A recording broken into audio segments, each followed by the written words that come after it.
салом бинандагони арҷманд, имрӯз чоршанбе 24 август дар ин нашри сархати хабарҳо.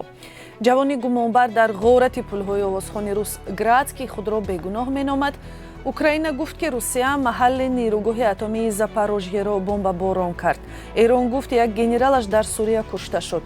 Имсол воридоти мошинҳои хориҷӣ ба Тоҷикистон зиёд шудааст. Ин ва дигар хабарҳо дар чанд дақиқаи баъдӣ тақдим мешавад. Умедҷон Ҷабборов, як зодаи Тоҷикистон ки ба ғорати пулҳои ҳамсари Александр Градский овозхони маъруфи Русия муттаҳам мешавад, дар додгоҳ гуфтааст ки ҳеҷ гуноҳ надорад.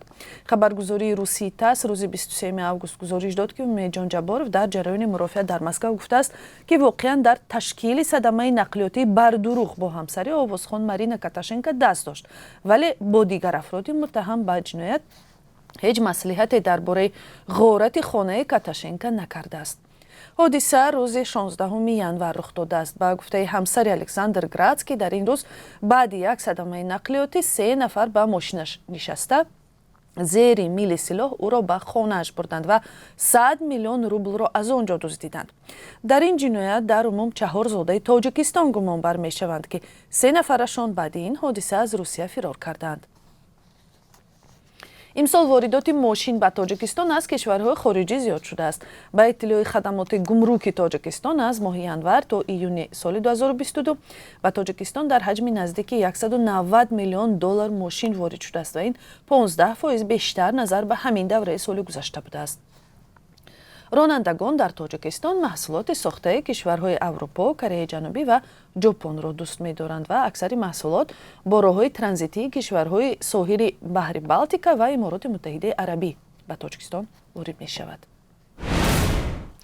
мақомоти Украина мегӯянд ки нирӯҳои Русия маҳалли бузургтарин нирӯгоҳи атомӣ дар Аврупоро ки дар ҳудуди вилояти Запорожье ҷойгир аст, бомбаборон карданд. нигаронӣ аз эҳтимоли сар задани фалокати ҳастаӣ дар ин ҷо зиёд аст ва ҷангҳои ахир ҳам ба ин нигарониҳо афзудааст. айни замон Амрико гуфтааст ки Москав қасд дорад дар рӯзи истиқлоли Украина ки имрӯз 24 август таҷлил мешавад, ба зербуниёдҳову муассисаҳои давлатӣ зарба занад. раиси ситоди нирӯҳои мусаллаҳи Украина рӯзи 23 август гуфт ки нирӯҳои Русия мушакборони шаҳрҳои Никополь, Кривой Рог ва Синельниковскийро идома доранд. ин шаҳрҳо дар наздикии нирӯгоҳи атомии Запорожье ҷойгиранд. айни замон дар баёнияҳои алоҳида сафорати Амрико дар Киев ва мақомоти Амрико аз қасди Русия барои ҳамла ба иншооти давлатӣ ва зербуниёдҳои Украина дар рӯзҳои наздик ҳушдор доданд. Украина имрӯз 31-умин солгарди истиқлоли худро таҷлил мекунад, вале аз тарси ҳамлаҳо баргузории ҳамагуна чорабиниҳои идона манъ шудааст.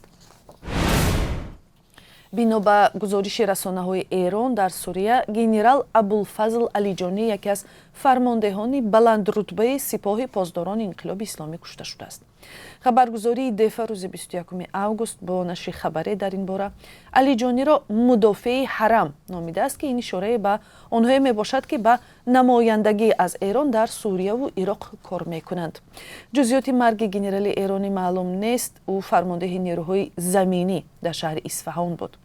ҷумҳурии исломии Эрон аз соли 2012 то кунун барои ҷумҳурии Сурия Башор Асад аз роҳи фиристодани мушовирони низомӣ ва ихтиёриён кӯмак мекард. расонаҳои эронӣ то ҳол аз марги даҳҳо фармондеҳ ва садҳо размандагони эронӣ дар Сурия гузориш доданд.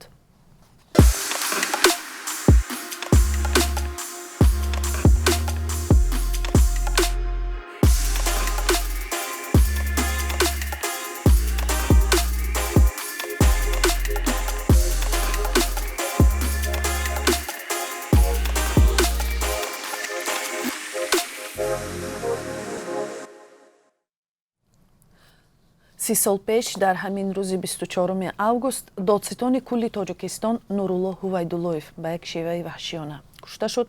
тафтишот он замон гуфт ки дар ҷисми Ҳувайдуллоев на камтар аз 20 тири туфанг ошкор шудааст. бо гузашти ин солҳо қатли Ҳувайдуллоев яке аз пурросттарин ҷиноятҳое номида мешавад ки то охир боз нашудааст. ҳамкорони мо талош карданд розҳои ниҳони парвандаи қатли яке аз шахсиятҳои муҳими ҳукумати он давраи Тоҷикистонро боз кунанд ва матлаби онҳо 3 соат баъд дар барномаи ахбори озодӣ тақдим мешавад. дучархаи ёдгорӣ ки барои гиромидошти хотираи сайёҳони хориҷӣ дар Данғара гузошта буданд, дигар бора дар ҷояш насб шудааст. Ин ёдгориро барои ёди ҷаҳонгардоне дар сари роҳ насб карданд, ки онҳоро ҳаводорони гурӯҳи Давлати Исломӣ рӯзи 29 июли соли 2018 дар мавзеи Себистони ноҳияи Данғара куштанд. дучарха баъди он дар ҷояш пайдо шуд, ки Радиои Озодӣ дар бораи нопадид шудани он гузориш дод. қиссаи дучархаи барқароршуда 3 соат баъд дар Ахбори Озодӣ тақдим мешавад. Барои ҳамин бозгашт ба вебсайти озодӣ.орг ва канали Озодӣ видео дар YouTube-ро фаромӯш накунед. ва ҳоло таваҷҷӯҳ кунед ба қурби асъори хориҷӣ. Имрӯз 24 август Бонки Миллии Тоҷикистон 1000 рубли русиро 167 сомонӣ муайян кардааст. 1 доллари амрикоӣ 10 сомонию 25 дирам ва 1 евро 10 сомонию 23 дирам аст. дар бонкҳои тиҷоратӣ қурби пули хориҷӣ метавонад каме фарқ кунад. ва бо сипос барои ҳамроҳиятон то ин лаҳза шуморо 3 соат баъд дар барномаи Ахбори Озодӣ интизорем.